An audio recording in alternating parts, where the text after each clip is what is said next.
Magandang tanghali! Kumusta po? Narito po ulit ang update natin para sa lagay ng ating panahon ngayong tanghali po ng January 28, 2025. Sa ngayon po ay nananatili na walang anumang sama ng panahon sa loob at labas ng ating area of responsibility. Pero mayroon po mga weather system na nagdudulot ng cloudy skies with isolated rain sa iba't ibang bahagi ng ating bansa.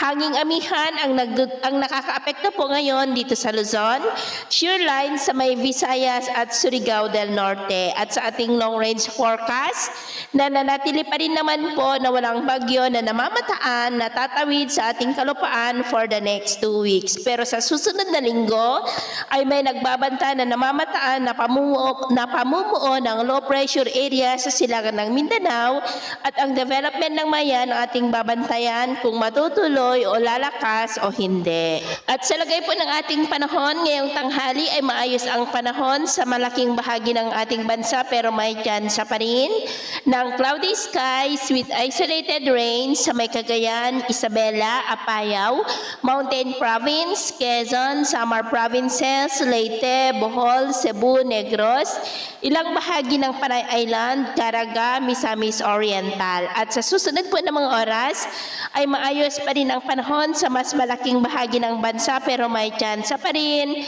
ng cloudy skies with isolated rain sa may Kabisayaan, Cagayan, Isabela, Apayao, Mountain Province, Infanta, Palawan, Caraga, ilang bahagi ng Northern Mindanao, Holosulu at Tawi-Tawi, kaya mag-ingat pa rin po tayo.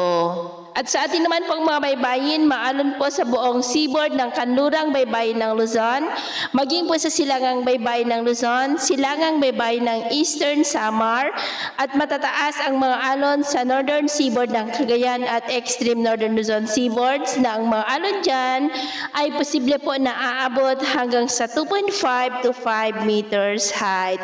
Kaya hanggat maaari po, iwasan na muna natin ang papalaot dyan sa mga may kulay pula para po mas makaiwas sa mga sakunang pangkaragatan. So, yun po ang latest update natin sa araw na ito. At ako po muli si James na nagsasabing sa kahit na pagsubok po na darating sa ating buhay, huwag po tayong mawawalan ng pag-asa. Thank you and God bless!